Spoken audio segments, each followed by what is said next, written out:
할렐루야. 찬양의 큰 은혜 받은 줄로 믿습니다.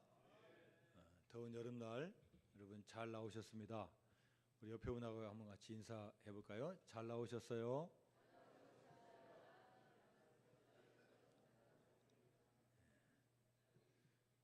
볼륨 약간만 모니터 해주시면 감사하겠습니다. 덥습니까? 선선하십니까?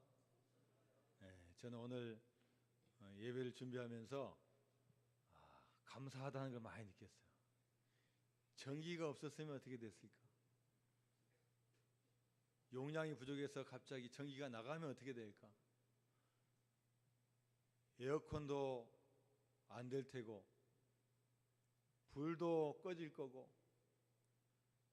더운 데다가 마이크도 안 나면은 얼마나 힘드실까?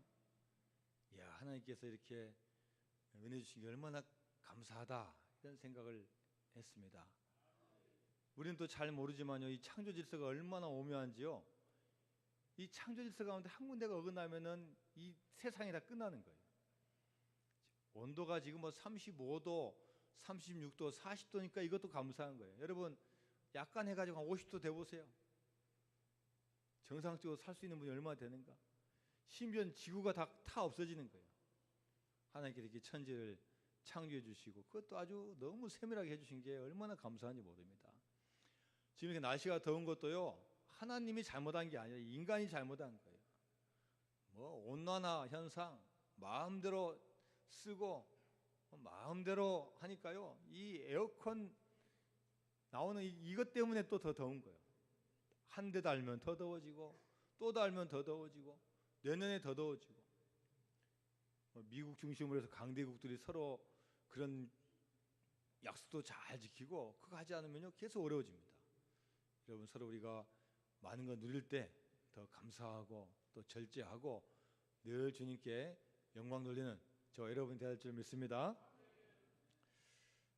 더위가 계속되다 보면은 사람들의 몸에서 원기가 쭉 없어진 걸 느낍니다. 그래서 이 몸의 원기를 보충해 줄 보양식이 생각이 나는 거예요. 여러분 지난주에 초복 있었죠? 혹시 뭘 드셨습니까? 뭐 드셨어요? 삼계탕도 드시고 장어도 드시고 추어탕도 드시고 또 차마 말 못하는 그런 것도 드시고 많이 드셨을 거예요. 자, 그래서 우리 조상들은 여름철 가장 더울 때 복날이라는 절기를 3번 정해가지고 몸보신 요리를 즐겨 먹었다는 겁니다. 올해는 초복이 7월 17일, 중복이 7월 27일, 말복이 8월 16일 이렇게 3번 나눠가지고 아주 좋은 음식을 먹어서 이 원기를 보충해야 된다는 거예요. 자, 그런데 여러분 초복, 중복, 말복 할 때 이 복자가 무슨 복자예요? 복자입니까? 복걸 복자예요? 무슨 복자예요? 엎드릴 복자예요. 엎드릴 복자. 엎드릴 복자. 엎드릴 복자를 한문으로 이렇게 써보면요, 사람인의 개견자예요. 사람인의 개견자. 개를 잡아먹으라는 이야기가 아니라 사람이 더위에 지쳐가지고 개처럼 엎드려진 큰 더위를 이겨내라고 더우나라는 의미로 썼다는 거예요. 여러분 올해는 더 덥다고 합니다. 몇십 년 만에 장마도 빨리 지나가고 무더위가 되는 거예요. 어제 서울 기온이 36.9도, 어제가 최고인 줄 알았더니 오늘은 더 더울 가능성도 있다는 거예요. 24년 만에 최고의 기온을 지금 기록하고 있다는 겁니다. 밑에 지방은 거의 40도나 됩니다. 제가 친구 목사님하고 통화했는데요, 좀 바람 쐬러 산으로 갈라 했더니 산 가기 전에 죽겠다는 거예요. 가는 거 포기하고 다시 돌아왔다는 겁니다. 5분 10분조차도 걷기 힘든데, 야, 이렇게 주일날 모든 거 다 이겨내고 주의전에 나온 여러분에게 큰 복이 임할 줄로 믿습니다. 고사성어로 줄탁동시라는 말이 있습니다. 제가 오늘 이 고사성어를 설교 제목으로 잡았습니다. 이 줄탁동시라는 말은요, 병아리가 알을 깨고 나오려면은 안에서 이 껍질을 계속 쫴니다. 그러면 이 병아리가 이 쪼는 것을 보고 밖에 있는 엄마 닭이 그 소리를 듣고 밖에서 또 깨서 도와주는 거예요. 안과 밖에서 서로 쪼아대어서 마침내 껍질이 깨지고 병아리가 밖에 나오는 것을 말합니다. 병아리가 안에서 쪼는 것을 한문으로 줄이라고 하고, 어미닭이 밖에서 쪼는 것을 탁이라고 하는 거예요. 그래서 이 줄탁을 따로따로 하는 게 아니라 동시에 한다 해가지고 줄탁동시라는 표현이 생겼습니다. 자, 오늘 본문에 줄탁동시와 같은 만남이 있습니다. 혼자서는 깰 수 없는 것을 두 사람이 서로 만남을 통해서 서로의 한계를 깨는 만남이 있습니다. 바로 그 만남이 고넬료와 베드로의 만남입니다. 고넬료는 이탈리아 군대의 백부장입니다. 이방인입니다. 이방인임에도 불구하고 이분은 믿음이 아주 신실한 분입니다. 구제도 많이 하고 기도도 많이 하는 분입니다. 하나님을 경외하는 분입니다.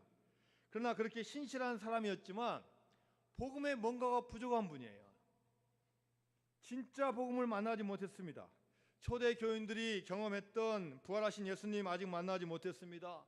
또한 성령님 아직 만나지 못했고, 또 성부와 성자와 성령의 이름으로 행하는 그 세례도 아직 받지 못했어요. 뭔가 부족한 것을 채워야 되고 그 한계를 넘어서야 됩니다. 또 한 사람은 예수님의 수제자 베드로입니다.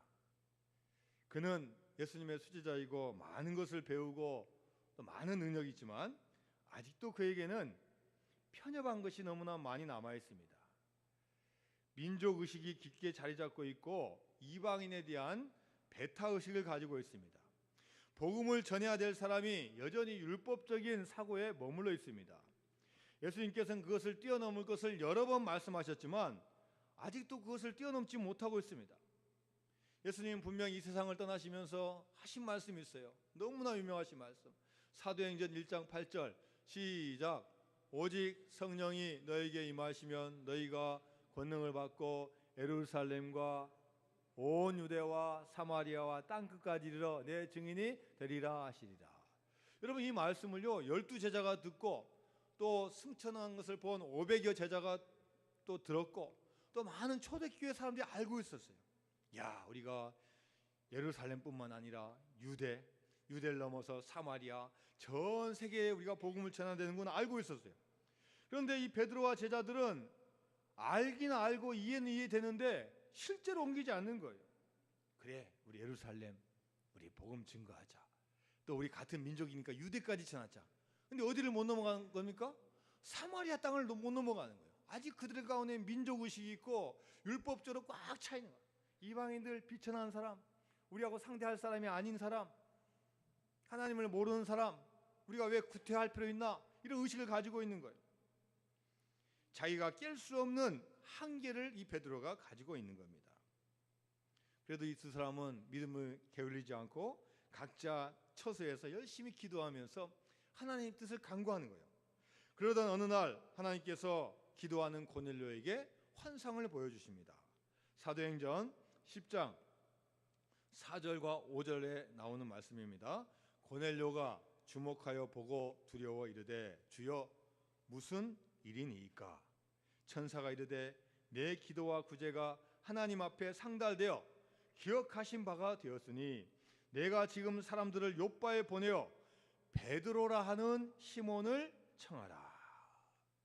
고넬료가요 이방인에 불구하고 군대 장교임에도 불구하고 시간을 정해가지고 하나님께 기도하는 거예요. 근데 기도하는 중에 환상이 나타나가지고 야 고넬료야, 너 기도하는 거 내가 다 알고 있다, 다 들었다. 자, 그러나 너 지금 사람들을 요바에 보내가지고 누구를 청하라고요? 베드로라고 하는 사람을 청해 와서 너 말씀을 들어라. 이렇게 주님께서 말씀해 주시는 거예요.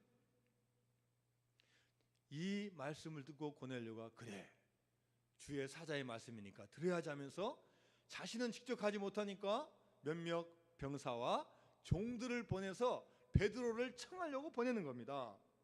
자, 그런데 이런 시간 베드로도 욥바라 하는 항구에서 자기 집에 있는 옥상에 올라가서 또 하나님께 기도하고 있는 거예요. 기도하고 있는데 이게 기도 중인가 꿈인가 모르는데 갑자기 하늘에서 뭐가 내려와요? 4개의 줄이 달린 보자기 같은 것이 딱 서서히 내려오는 거예요.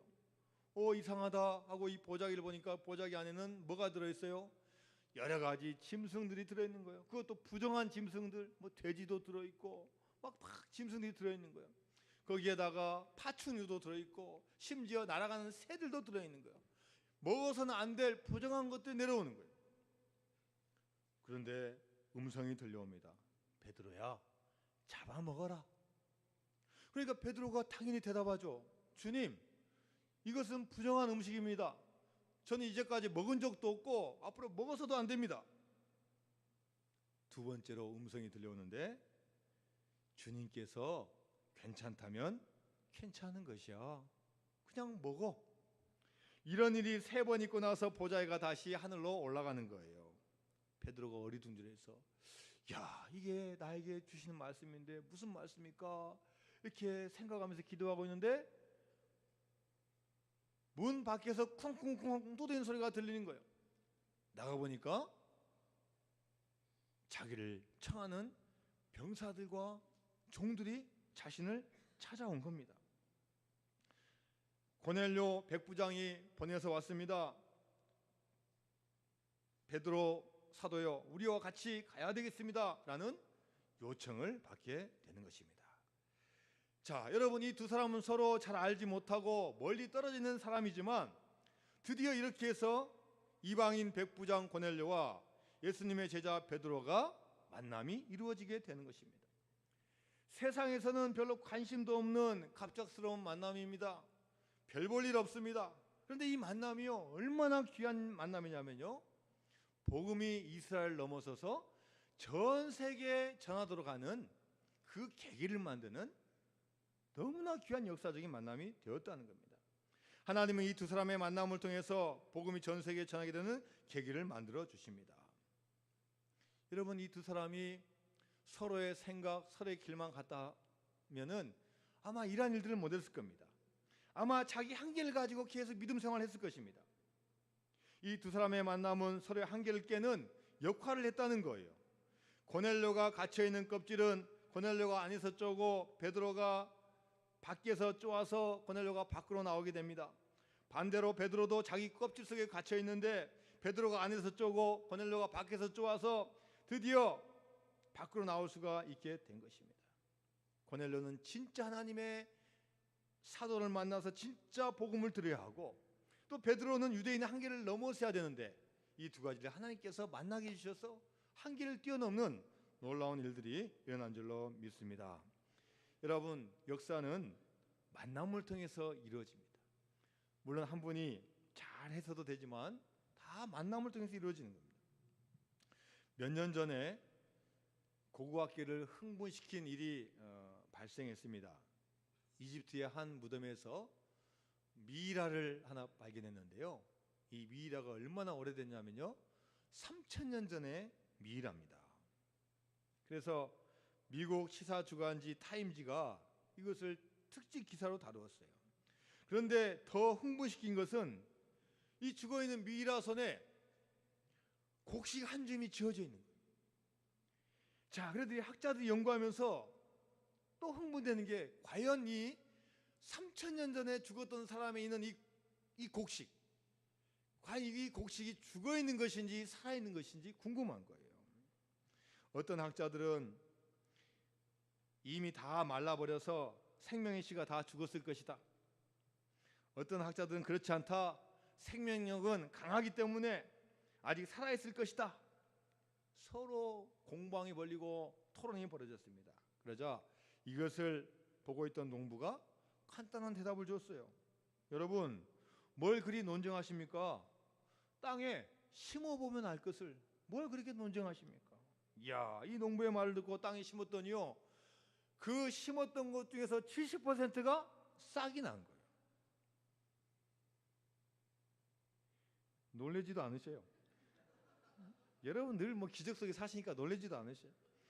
3,000년 전에 죽은 자의 손에 있던 것을 심으니까 70%가 싹이 튼 거예요. 할렐루야.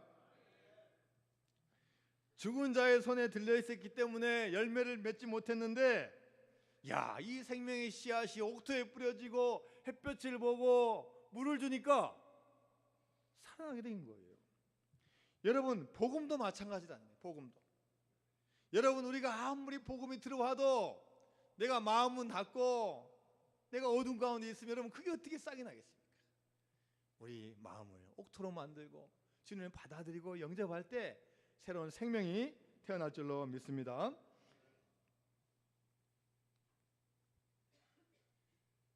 하나님을 만나본 사람, 하나님을 날마다 만나고 있는 사람, 복음의 열정을 가지고 늘 기도하며 사는 사람에게는 이러한 생명이 반드시 태어나고 열매를 맺게 된다는 것입니다. 저와 여러분 하나님께서 이 일을 위해서 부르신 줄로 믿습니다. 하나님께서는 그러기 위해서 교회도 세우셨고 우리를 교인으로 부르셨고 또 우리를 직분자로 부르신 줄로 믿습니다. 고넬료는 하나님의 말씀을 간절히 사모했습니다. 그래서 하나님의 말씀을 듣고자 지금 준비하고 있는 거예요. 병사와 신하들을 보내놓고 야, 베드로 사도가 온다고 했지 하면서 방 청소도 하고 하인들 시켜서 모든 걸 다 준비하는 겁니다. 무엇보다도 자신이 정말로 기도하면서 준비하고 있는 거예요. 손님을 모시는 것이 정말로 사람을 모시는 게 아니라 하나님이 우리 집에 오시는 것처럼 준비하고 있는 거예요. 고넬료는 알고 있습니다. 오는 사람이 누구란 거 다 알고 있어요. 그는 신분으로 보면 하찮은 사람입니다. 전직 직업이 어부입니다. 자신이 통치하고 있는 식민지 백성일 뿐이에요. 명예도 없고 지위도 없고 돈도 없고 권력도 없는 한 사람이에요. 반면에 자신은 권력 있는 사람입니다. 세계 최고의 국가의 군인 장교입니다. 명예도 있고 권력도 있고 힘도 있고 뭐든지 마음먹으면 다 할 수 있습니다. 로마 황제 외에는 무릎을 꿇지 않는 백부장입니다. 그런데 보낸 사람들이 베드로를 모시고 올 때 그는 베드로 앞에서 무릎을 꿇으면서 영접합니다. 자, 오늘 본문 25절 말씀 같이 읽어볼까요? 25절 시작. 마침 베드로가 들어올 때 고넬료가 맞아 발 앞에 엎드려 절하니. 고넬료는요, 이 베드로를 어부 출신으로 보지 않았어요. 식민지 국가의 백성으로 보지 않았습니다. 하나님이 보낸 사람으로 알고 무릎을 꿇은 거예요. 이때 베드로가 깜짝 놀랍니다. 만나는 사람이 이탈리아 장교 백부장인지는 알았지만 갑자기 무릎을 꿇어 절하니까 너무나 당황스러운 거예요. 그래서 여러분 베드로가 깜짝 놀라가지고 뭐라고 합니까? 자, 26절 말씀입니다. 26절 시작. 베드로가 이렇게 이르되 일어서라 나도 사람이라 하고.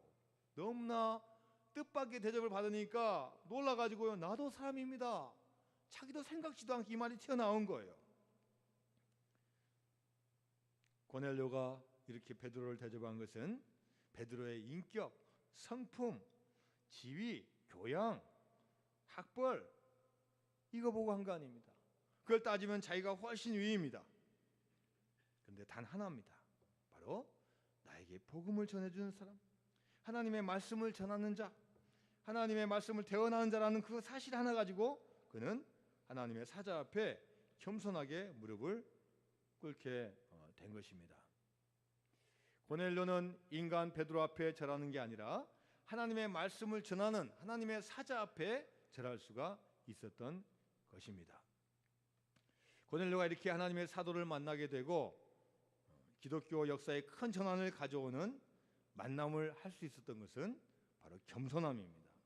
내가 먼저 주님의 사람을 섬기고 내가 먼저 하나님의 말씀을 내 마음 가운데 심는다는 그 마음, 그 겸손함이 있었기 때문에 역사가 이루어지게 된 것입니다. 예수님은 사역하실 때 수많은 말씀을 전하시면서 사랑을 가지고 많은 말씀하셨지만 때로는 화를 내기도 하셨습니다. 아무리 말씀을 전해주어도 말씀이 들어가지 않는 부류가 있는 거예요. 나는 의인이다. 나는 하나님의 백성이다. 하나님의 계명을 받은 자라는 걸 가지고 바리새인과 사두개인들은 새로 오신 메시아를 영접하지 않는 겁니다. 그래서 주님께서 말씀하시는 거예요. 마태복음 7장 6절 말씀입니다. 거룩한 것을 개에게 주지 말며 너희 진주를 돼지 앞에 던지지 말라. 그들이 그것을 발로 밟고 돌이켜 너희를 찢어 상하게 할까 염려하라. 여러분, 개가 얼마나 인간에게 좋은 동물입니까? 얼마나 사랑스럽고 얼마나 충성스럽습니까? 그러나 아무리 개가 다른 건 다 잘해도 거룩한 것을 구분할지 모른다는 거예요. 짐승이기 때문에 뭐가 신령한 것이고 거룩한 걸 모르기 때문에 거룩한 것을 개에게 주지 말라는 거예요. 돼지 여러분 얼마나 인간에게 유익한 동물입니까? 그러나 돼지 다른 거 다 먹을 거 줘도 돼지한테 금은 보화 진주는 절대 주지 말라는 거예요. 왜요? 분별력이 없기 때문에 주지 말라는 거예요. 예수님은 하나님 말씀에 대한 존경심이 없는 사람들에게 말씀을 전할 때 그것을 알고 하라는 거예요. 하나님을 알지 못하는 사람, 말씀을 들어도 그것이 귀한 말씀인지 모르는 사람은 이런 짐승처럼 거룩한 것과 귀중한 것을 구분하지 못한다는 겁니다. 제가 설교 준비하면서 어떤 글을 읽다 보니까요, 제목이 이래요. 복날에 개들이 주의해야 할 10계명, 이런 글이 있어요. 제가 이게 궁금해서 읽어보니까 첫 번째, 거리에서 절대로 방황하지 말 것. 둘째로, 낯선 사람이 주는 음식은 절대로 받아먹지 말 것. 세 번째, 이 기간에는 주인이라도 믿지 말 것. 넷째, 절대로 낮잠을 자지 말고 주위의 동태를 살필 것. 다섯째, 미인개를 이용할 수 있으므로 마르티즈 등 예쁜 개가 나타났을 때 경계할 것. 여섯 번째, 기온이 30도 이상이 되면 산으로 도망가서 25도 이하로 떨어진 후에 내려올 것. 일곱 번째, 잡히게 되면 입에 거품을 물고 미친 개인 것처럼 할 것. 여덟 번째, 보신탕집 10m 이내에는 어떤 경우에도 접근하지 말 것. 아홉 번째, 누구를 막론하고 자기에게 이상한 눈빛으로 다가오면 무조건 도망가 버릴 것. 열 번째, 아무리 친한 개가 잡혀간다 할지라도 잡혀가는 동료를 절대로 구하려 하지 말 것. 잘못하면 개죽음 당함. 이렇게 주의하라고 써놨습니다. 여러분은 우리가 이 세상에 살아가면서 우리는 내 뜻대로 살아간다 하지만 우리보다 더 머리 좋고 우리보다 더 단수가 높고 또 우리를 얼마든지 우리 상황을 아는 사탄 마귀가 언제든 우리를 낚아챌지 모른다는 거예요. 하나님의 말씀을 받아들이는 것도 마찬가지예요. 그것을 그대로 받아들였는데 나의 생각 가지고 나의 환경 가지고 누가 이랬으니까 이거 가지고 판단하다 보니까 그 말씀이 안으로 못 들어간다는 거예요. 예수님은 마태복음 10장 40절에서 12제자에게 말씀하셨습니다.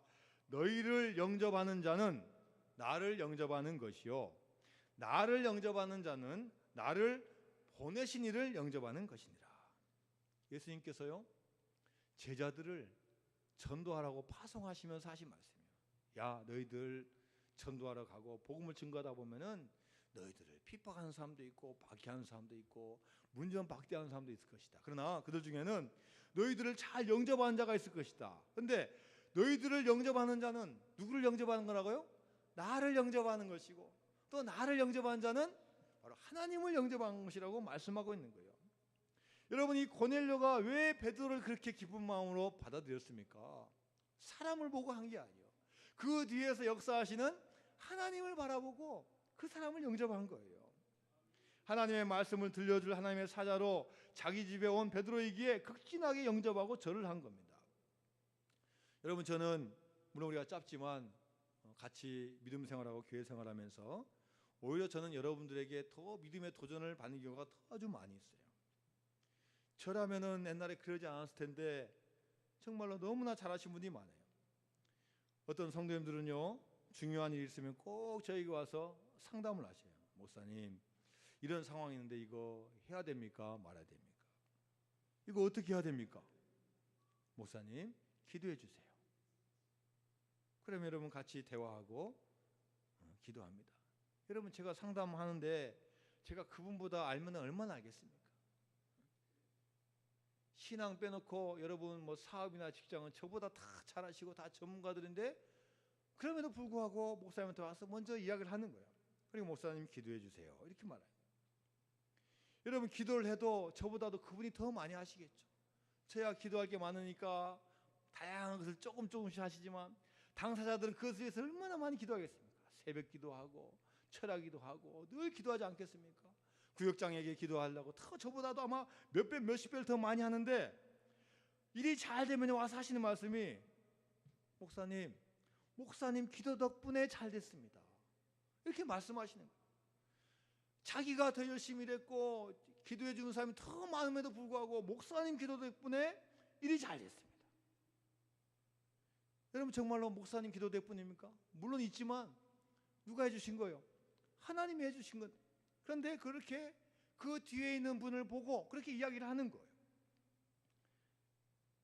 1년에만 돼도 우리 교회에서 수술하는 분이 몇 명씩 수술해 하셔야 돼요. 우리 아프신 데가 많잖아요. 눈도 아프고 코도 아프고 치아도 아프고 목도 아프고 갑상선도 아프고 임파선도 아프고 뭐 아픈 데가 다 발끝까지 있잖아요. 얼마나 많은 분이 수술합니까? 그런데 많은 분들은 수술 받고 와서 목사님에게 먼저 전화하는 거예요. 목사님 덕분에 수술 잘 됐습니다. 심지어는 빨리 집에 가야 되는데 집에 가기 전에 교회부터 오셔요. 교회 와서 기도하고 그다음에 제가 있는 거 없는 거 확인하고 있으면 오셔가지고 오셔서 말씀 얼마나 예쁘게 하신지. 목사님 기도 덕분에 됐습니다. 의사가 수술하고 병원에서 많이 더 도와줬는데도 목사님 덕분에 했습니다. 여러분 이게 믿음 아니겠습니까? 할렐루야. 여러분 우리가 물론 다 하고 90%다 하지만 10% 2%를 주님께서 도와주시면 안 되는 거예요. 그래서 믿음의 사람은 늘 고백할 때 하나님께 영광 돌리고 하나님 은혜라고 고백하고 하나님 감사합니다 고백하고 기도 덕분이라고 고백하는 여러분이 되어야 될 줄로 믿습니다. 하나님의 은혜를 받기 위해서는 우리가 어떻게 해야 되겠습니까? 하나님의 말씀을 들을 때 하나님께 직접 말씀을 듣는 것 같은 자세가 되어야 된다는 거예요. 그래서 고넬료는 베드로에게 이렇게 말합니다. 자, 33절입니다. 33절 같이 읽어볼까요? 시작. 내가 곧 당신에게 사람을 보내었는데 오셨으니 잘하였나이다. 이제 우리는 주께서 당신에게 명하신 모든 것을 듣고자 하여 다 하나님 앞에 있나이다. 아멘. 고넬료가 베드로를 영접합니다. 베드로가 도착한 것을 보고 너무나 잘 오셨습니다. 우리는 말씀을 듣고자 합니다. 그런데 마지막에 있는 표현이 뭐예요? 우리가 누구 앞에 있다고요? 하나님 앞에 있나이다. 자기 앞에는 하나님이 계신 게 아니라 지금 누가 있어요? 베드로가 있는 거예요. 사람이 있는 거예요. 그런데 사람이 있다고 하지 아니하고 누가 있다고 하는 겁니까? 하나님 앞에 있다고 고백하는 거예요. 바로 이게 믿음의 성도가 할 수 있는 말이라는 거예요. 지금 눈으로 보기에는 하나님 앞에 서 있는 게 결코 아닙니다. 베드로 앞에 서 있습니다. 서 있기는 베드로 앞에 서 있지만 말씀을 듣는 자세는 하나님 앞에 서 있는 것 같은 그 자세를 가졌다는 거예요. 그리고 하나님 말씀을 다 들을 수 있는 준비가 되어 있다고 앞에서 말씀합니다. 당신에게 명하신 모든 것을 듣고자 하여. 하나님 말씀을 당신에게 다 명하셨습니다. 그 모든 것을 우리가 듣고자 이 자리에 와 있습니다라고 고백했다는 거예요. 사도 바울이 데살로니가 교인들에게 보낸 편지에서도 그 교회 교인들이 얼마나 신실하고 얼마나 말씀을 잘 받는지를 말해주고 있습니다. 데살로니가전서 2장 13절 말씀입니다. 이러므로 우리가 하나님께 끊임없이 감사함은 너희가 우리에게 들은 바 하나님의 말씀을 받을 때 사람의 말로 아니하고 하나님의 말씀으로 받음이니 진실로 그러하도다. 이 말씀이 또한 너희 믿는 자 가운데서 역사하느니라. 할렐루야. 하나님의 말씀을 받을 때 어떻게 받았다고요? 사람의 말로 받지 아니하고 하나님의 말씀으로 받았다고 말씀하는 거예요. 여러분 이 데살로니가 교회는요 믿음 생활 오래 해서 고백한 게 아니에요. 이렇게 평가받는 게 아니에요. 사도 바울이 2차 여행 때 복음을 전했어요. 1차도 아니고 2차예요. 그렇기 때문에 믿은 지 별로 되지도 않아요. 믿음 생활도 짧고 봉사도 짧게 하고 신앙 경륜도 짧은데 이런 평가를 어떻게 받습니까? 바로 말씀을 들을 때 사람의 말로 듣지 않냐고, 야 하나님께서 주신 말씀이 하고 열심히 받으니까 그 짧은 순간에 믿음의 성장을 주시고 축복을 주시고 교회 부흥을 허락하여 주신 줄로 믿습니다. 여러분, 이 세상에는 많은 만남이 있습니다. 부모님과 배우자와 스승과 친구와 또 많은 만남이 있습니다. 그러나 여러분, 가장 중요한 만남이 무슨 만남입니까? 바로 하나님과의 만남입니다. 예수님과의 만남입니다. 또 교회 안에서의 만남입니다. 이 세상을 창조해 주시고 또 우리에게 구원자를 허락하여 주시고 그를 믿는 자마다 영생을 주신 분을 만나는 게 참된 축복이고 행복인 줄로 믿습니다. 어려워도 주님 만나면 바뀝니다. 가늠한 여인도 예수님 만나서 구원받습니다.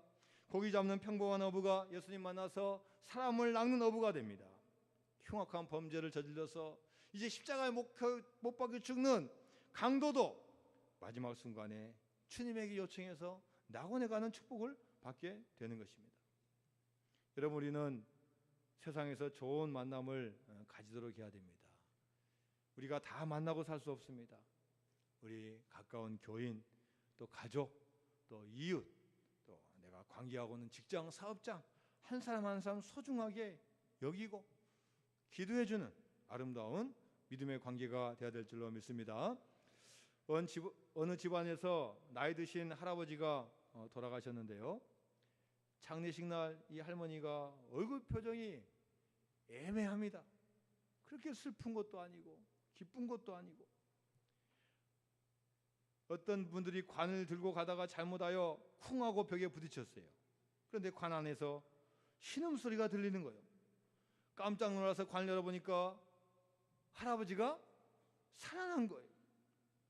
사람들이 이것이 기적이다 기뻐했습니다. 그 할아버지가 10년을 더 사셨어요. 10년 후에 다시 할아버지께 돌아가셔서 다시 장례식을 치르게 되었어요. 또 사람들이 관을 들고 장례식을 빠져나가는데 옆에서 그 할머니가 초조한 얼굴로 소리치는 거예요. 야, 그들아, 벽 조심해. 또 살아날까 무섭다. 여러분, 이런 관계가 되면 안 되지 않겠습니까? 우리는 죽으면 아파해야 되고 헤어지면 슬퍼해야 되는 관계가 되어야 될 줄로 믿습니다. 여러분, 우리 인생은 하나님께 다 정해주셨어요. 물론 우리가 나름대로 생각과 계획과 판단을 가지고 하지만 우리 인생은 큰 차이가 나지 않습니다. 그래서 어떤 분이 이렇게 인생을 비유했어요.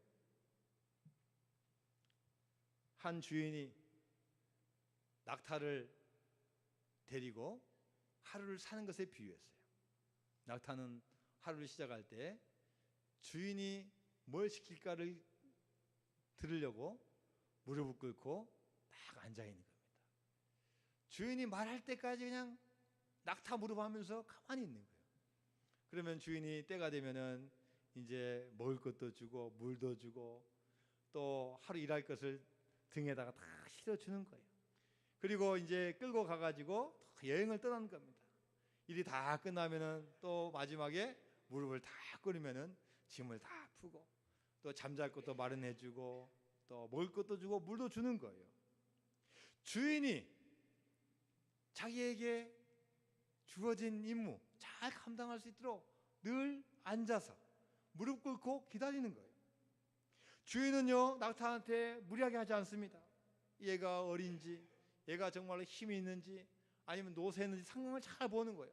거기에 맞는 거리를 다 정하는 거예요. 그리고 거기에 맞는 짐을 다 올려주는 거예요. 오늘은 5kg다, 오늘은 50kg다, 오늘은 150kg다 정해주는 거예요. 여러분, 우리 인생도 마찬가지입니다. 우리가 우리 짐 다 질 수 있는 게 아니에요. 하나님이 지어주시면은 다 감당할 능력이 있을 때 주시는 거예요.